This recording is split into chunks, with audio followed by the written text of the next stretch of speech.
नमस्कार, आप सभी का स्वागत है हानिया स्टडी पॉइंट में। फ्रेंड्स, इस क्लास में हम हिंदी का प्रैक्टिस सेट लगाने वाले हैं जो उत्तर प्रदेश पुलिस री एग्ज़ाम 2024 के लिए महत्वपूर्ण है। अगर आप चैनल पर नए हैं तो चैनल को सब्सक्राइब जरूर कीजिए। तो आइए चलते हैं क्लास की तरफ। देखते हैं प्रश्न नंबर 41। प्रत्येक प्रश्न में एक शब्द के 4 विलोम शब्द दिए गए हैं। सही विलोम शब्द का चयन कीजिए। बताना है कि मितभाषी का विलोम शब्द क्या है। तो इसका आंसर है वाचाल। मितभाषी का विलोम शब्द है वाचाल। और शाश्वत का विलोम शब्द क्या है? तो इसका आंसर है नश्वर। शाश्वत का विलोम शब्द है नश्वर। आगे देख लेते हैं। प्रश्न नंबर है हमारा 43 से 44। प्रश्नों में अशुद्ध वर्तनी विकल्प का चयन कीजिए। बताना है कि अशुद्ध वर्तनी वाला विकल्प कौन सा है। तो इसका आंसर ऑप्शन सी। अद्भुत सही लिखा हुआ है, व्यथा भी सही लिखा हुआ है, व्याकरण भी सही लिखा हुआ है। आगे देख लेते हैं। प्रश्न नंबर है हमारा 44। अशुद्ध वर्तनी वाला विकल्प चयन करना है। तो इसका आंसर होगा ऑप्शन ए। अद्वितीय सही लिखा हुआ है, अनुसरण भी सही लिखा हुआ है और अध्ययन भी सही लिखा हुआ है। आगे देख लेते हैं। प्रश्न नंबर हमारा 45 से 47। वाक्यांशों के लिए सही शब्द का चयन कीजिए। दीवारों पर बने हुए चित्र को क्या कहेंगे?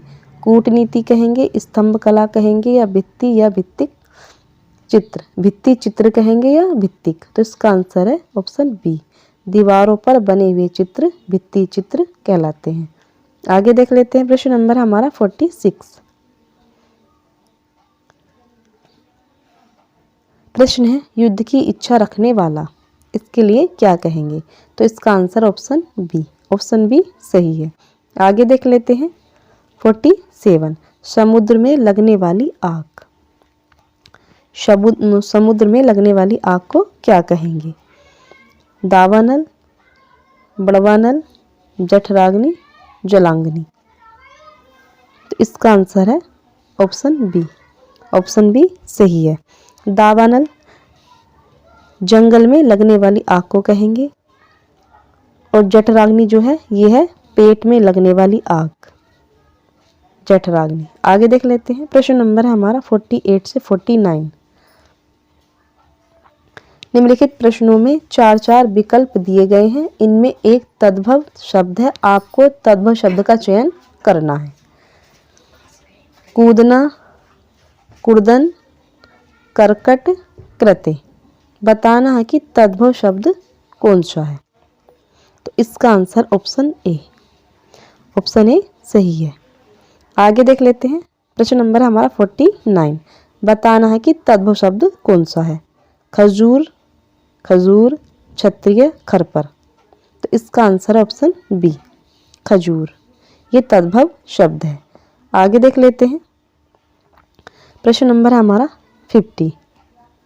प्रश्न है निम्नांकित प्रश्न में विशेषण प्रयोग की दृष्टि से कौन सा वाक्य शुद्ध है? अनेक छात्र हिंदी नहीं जानते हैं। हजारों लड़का गरीब है। कितने लड़का पढ़ रहे हैं। सेना में कितना घोड़े हैं? विशेषण प्रयोग की दृष्टि से कौन सा वाक्य शुद्ध है? तो इसका आंसर है ऑप्शन ए। अनेक छात्र हिंदी नहीं जानते हैं। आगे देख लेते हैं। प्रश्न नंबर है हमारा 51। प्रश्न है निम्नांकित प्रश्न में विशेषण विशेष्य का कौन सा युग्म अशुद्ध है? 2 किलो घी, गोल पतला, सुंदर, लड़की, श्रेष्ठतम व्यक्ति? तो इसका आंसर है गोल पतला। ये अशुद्ध है। 2 किलो घी ये भी सही है, सुंदर लड़की ये भी सही है, श्रेष्ठतम व्यक्ति ये भी सही है। आगे देख लेते हैं। प्रश्न नंबर है हमारा 52 से 53। नीचे दिए गए विकल्पों में कौन सा शब्द पर्यायवाची नहीं है? जल का पर्यायवाची नहीं है। सलिल, वारी, नीर, पयोधर? तो इसका आंसर है पयोधर। ये जल का पर्यायवाची नहीं है। सलिल, वारी, नीर ये सारे जल के पर्यायवाची हैं। आगे देख लेते हैं। प्रश्न नंबर हमारा 53। धीरज। धीरज का पर्यायवाची नहीं है। संतोष, धैर्य, धीर। तो इसका आंसर है बी, ये धीरज का पर्यायवाची नहीं है। संतोष, धैर्य, धीर ये सारे धीरज के पर्यायवाची हैं। आगे देख लेते हैं। प्रश्न नंबर है हमारा 54। निम्नलिखित में से कौन सा कपी शब्द का संधि छेद नहीं है? सही है। संधि विच्छेद सही है। कपी शब्द का संधि विच्छेद, तो इसका आंसर है डी, कपि प्लस ईस। ये कपि शब्द का संधि छेद है, कपि प्लस ईस। आगे देख लेते हैं। प्रश्न नंबर हमारा 55। प्रत्येक शब्द में कौन सा समास है? प्रत्येक शब्द में कौन सा समास है? तो इसका आंसर है अव्ययी भाव। ऑप्शन डी सही है। जिस समास का पहला पद अव्यय हो उसे अव्ययी भाव समास कहते हैं। प्रत्येक शब्द का पूर्व पद प्रति अव्यय है। आगे देख लेते हैं। प्रश्न नंबर है हमारा 56। प्रश्न है अग्रणी शब्द का सही अर्थ क्या है?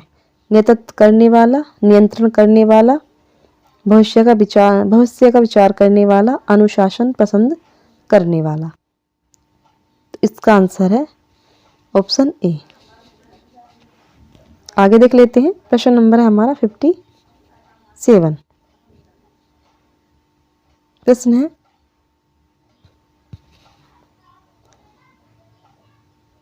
प्रतिकूल शब्द में कौन सा उपसर्ग है? प्रतिकूल शब्द में कौन सा उपसर्ग है? प्र, परि, परा, प्रति। तो इसका आंसर है प्रति।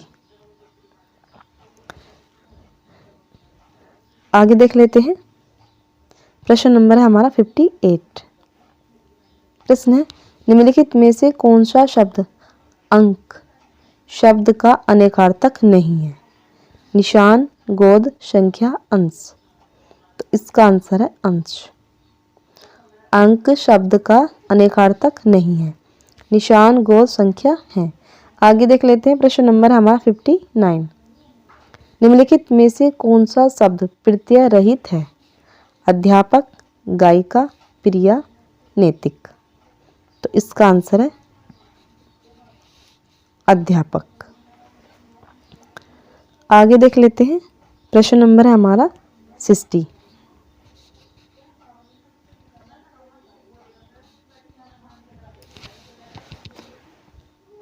प्रश्न है निम्नलिखित में से कौन सा संधि छेद गलत है? तो इसका आंसर है ऑप्शन ए, ये गलत है।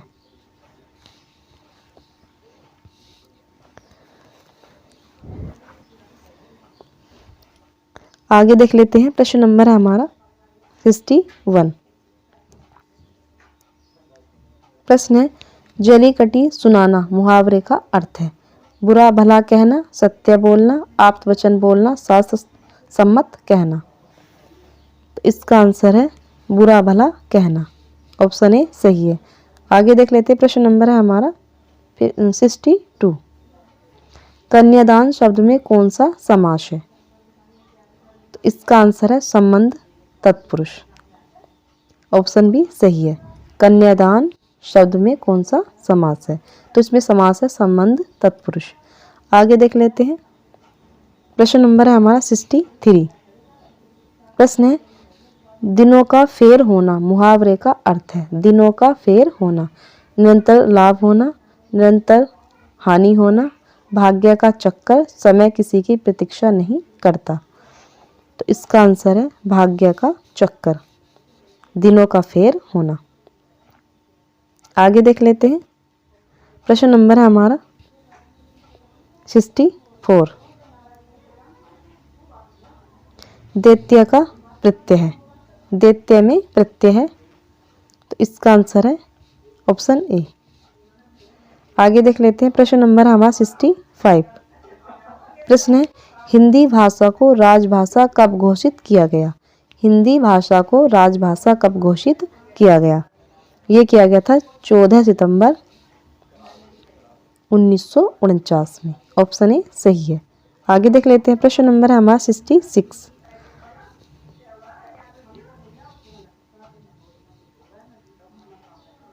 प्रश्न है, निम्न वाक्यों में सही वाक्य का चयन कीजिए। जानते हैं किसी को कि इस बात को सताया न जाए।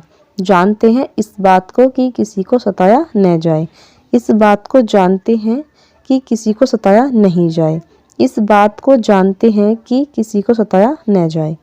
बताना है कि इसका आंसर क्या है। इसका आंसर है ऑप्शन डी। इस बात को जानते हैं कि किसी को सताया न जाए। आगे देख लेते हैं, प्रश्न नंबर है हमारा 67।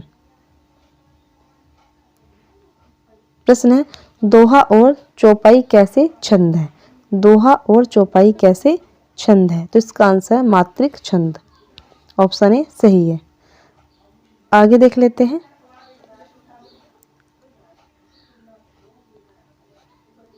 ये लेखांश है। इस लेखांश को पढ़ना है और इसके नीचे प्रश्न दिए गए हैं। उन प्रश्नों का जो उत्तर है वो इसी पैरे में से ही लिखना है। देखकर उन प्रश्नों का आंसर इसी पैरे में मिल जाएगा। अब देख लेते हैं प्रश्न है 68 से 67 तक। प्रश्न है 68,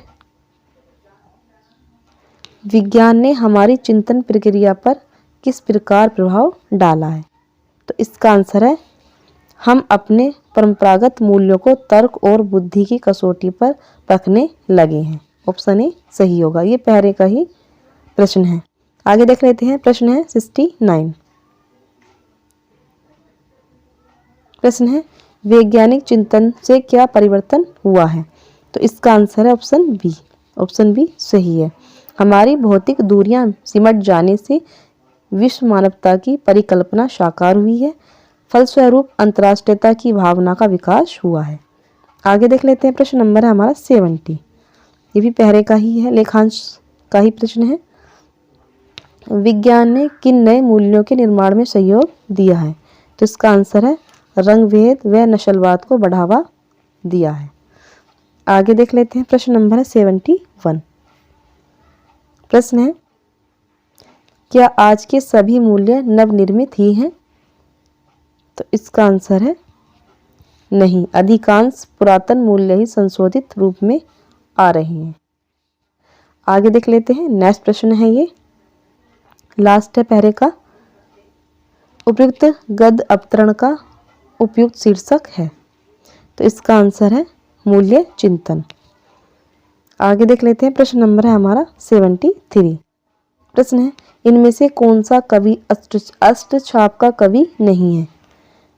तो इसका आंसर है रैदास। ये अष्टछाप के कवि नहीं है।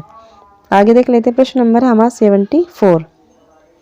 प्रश्न है, हिंदी साहित्य के आदिकाल का अभिनव जयदेव किसे कहा जाता है। चंद्रवरदाई को, विद्यापति को, पुष्पदत्त को या जगनिक को। तो इसका आंसर है विद्यापति को। आगे देख लेते हैं, प्रश्न नंबर है हमारा 75। प्रश्न है, वर्षा शब्द का उचित बहुवचन लिखिए। वर्षा शब्द का उचित बहुवचन। तो इसका आंसर है वर्षा। आगे देख लेते हैं, प्रश्न नंबर है 76। हिंदी में वचन के कितने भेद हैं।